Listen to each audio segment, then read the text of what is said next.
What's good, y'all? What's the numbers TV? It's your boy Poe Rowe. Make sure you subscribe to the channel if you're not subscribed already, and like a video if you appreciate the content that Poe Rowe and What's the Numbers I provided. Today we back with another profile piece. This one is on D-Boy. In this video we're going to talk about his early years growing up in Ohio. After that we'll look at his reputation and well-known name in the streets for various activities. Then we'll focus on his love for music that led D-Boy to start his own music label before finally breaking down the crazy situation surrounding his death. Dante Cordell Edwards, better known as D-Boy, is from Dayton, Ohio, and was the oldest of 3 children. Dayton back in the day was a big industrial city that Forbes magazine had as one of the best places to live, but over time, just like a lot of other American cities, it became kind of run down in certain areas. D-Boy and his family was from the rough side of Dayton. His mother was hooked on drugs during D-Boy's childhood, forcing him to be in foster homes and eventually jail during his adolescent and early adult years. While bouncing around from place to place during his childhood and teenage years, D-Boy fell in love with music and even pursued being a rapper for a bit before deciding to go the CEO route. He also got into the streets a bit as a hustler, who over time became successful to the point where he was able to offer those around him opportunities, some in the streets, others through some of his legitimate businesses that he started. The main one being a music label called Grown Man Records, where his title was owner and CEO. Now D-Boy was known to move around a bit, spending some time on the West Coast in California and also in Atlanta, Georgia, where he ended up relocating to for a while. He kept his roots in Dayton though, and had a few local rappers signed to his label. A group named the Dope Boy Mafia was making a little noise in the city and were probably his biggest artists on the label at the time. Now, sometime throughout his hustling journey in the streets, D-Boy came into contact with BMF, aka the Black Mafia Family, which was a drug organization that was trying to break into the music game. He became so involved with the crew that he got BMF tatted on his neck while living in Atlanta. Although not one of the main members that we heard about, D-Boy was a big deal to his supporters in Dayton and was involved in BMF's drug side of things to a certain extent according to law enforcement. Things with BMF started to hit the fan in December of 2005 when the first wave of indictments started coming out. D-Boy wasn't on those indictments, but by 2007 he was on the run and was being looked for by the feds after a warrant came out for his arrest on drug trafficking charges. Rather than turn himself in, D-Boy would go on the run, leaving his homes in Atlanta and Dayton, instead choosing to bounce around from state to state. In the spring of 2007 he ended up in Detroit, a place flooded with original BMF members. Maybe he was lured there by others under the assumption that he would be safe out there, or maybe he was just taking care of some business and passing through. Whatever his reason was for being in Detroit, we will never know, because on April 15, 2007, Detroit police recorded an anonymous 911 call, which led to the discovery of D-Boy's dead body along a freeway on the west side of Detroit. Whoever killed him cut off his hands, shot him in the head, and set fire to his remains, making the cause difficult to identify. The body was burnt so bad that it took over a year before the police were able to positively identify it as being D-Boy. Until that confirmation, the remains had been in the city morgue, tagged as an unidentified homicide victim, even though D-Boy's mom had filed a missing person report over a year earlier. In fact, DNA was available from the body at the crime scene in 2007, but according to Detroit police who spoke to D-Boy's wife, department funding problems prevented DNA analysis until 2008, although they admit it should have been done sooner. Once D-Boy's remains were released, he was returned to Dayton, Ohio, where his funeral took place.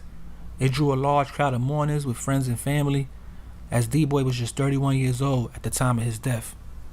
But yo, it's What's the Numbers TV is a quick profile piece on Dante Cordell Edwards, better known as D-Boy BMF, Grown Man Records, Dayton, Ohio. Now, if you've been watching the BMF series, you see they branched out to Ohio early. So, is that how D-Boy met BMF early on? Or did he meet him in Atlanta? Now, Meech was like 40-something when he got locked up. I think he was 40, just pushing 40 or something like that. I'm not sure. So, D-Boy was 31, so he was younger. So, obviously, he wasn't running with Meech and them, young. Maybe he was. Who knows? I don't know exactly how it went. I'll be lying if I tell you. But, in the show, it shows him branching out to Ohio. D-Boy from Ohio. Now, he ended up moving to Atlanta. He had BMF tatted on his neck. You understand? So he was definitely part of the mob.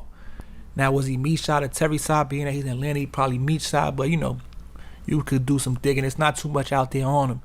But this is something I wanted to talk about because this is a BMF member that nobody talks about. He got killed. Now there's another BMF member that got killed not count Baby Blue happened during the time, but Pig, Triplet, BMF Pig, he got killed also. But that was later on. That was after he went to jail and came home, and he ended up dying in the trap and he got shot. Now this is another one, but his the circumstances around D-Boy's death is a little more complicated as far as they chopped his hands off. Now then they shot him in the head, they burned him on fire, right? Was that just because they didn't want people to find out who it was or DNA, or was that because sending a message? Sometimes they say when they chop your hands off, you were stealing, right? Come to find out, he was wanted on a federal drug charge as far as like some type of indictment. I don't know if it was related to the BMF or not, but he had ended up recently being wanted by the feds. Now, was this a situation of, a lot of people was telling at that time, it was 2007 when he died. A lot of people was already telling, being that BMF initially got locked up in 05. 07 was like the second and third wave of indictments. So was they just trying to kill him to make sure he don't tell? Was the chopping of his hands a message as far as that he might have did some shady stuff, so stealing or just running his mouth? Who knows? But sometimes you gotta look a little deeper than what's on the surface. Or was it a robbery backdoor situation? Was he out there trying to get straight, or cop some work, or he on the run, so was he out there trying to move around, and get put up somewhere around some people that he thought was allies and they decided to rob him? Could have been that situation, we don't know. But other than that, he was an entrepreneur. He had businesses, he had a record label. The typical, getting a couple dollars. We usually, hip hop is usually entangled in our life from an early age. And sometimes the easiest thing to do when you got some money, a street dude, is try to make it in hip hop. Even though nowadays after seeing so many people go to jail and not be successful, and I think people are investing their money in different things, which is a great thing. But back then, hip hop was definitely a big thing. If you got some money, you wanted a label. BMF had a label. D-Boy had a label. There's a bunch of things going on. There's a couple dudes that was, I think, J-Rock, who was, Sin City Mafia, but he was related to old BMF, so he had a label. There's a lot of music things going on back then. Still to this day, but, if you had some money back then, that was one of the first things you do was get a music label. But, like I said, man, I just want to touch on this video. It's the only place you're going to see a profile piece or any type of, dialogue or just some type of information on D-Boy Dante Edwards out of BMF, out of Ohio, Grown Man Records. So, we the only one with it. What's Numbers TV. We like being exclusive with the content. Content that you can't get with nowhere else. Man, Polo, What's Numbers TV. We out of here, man. Peace.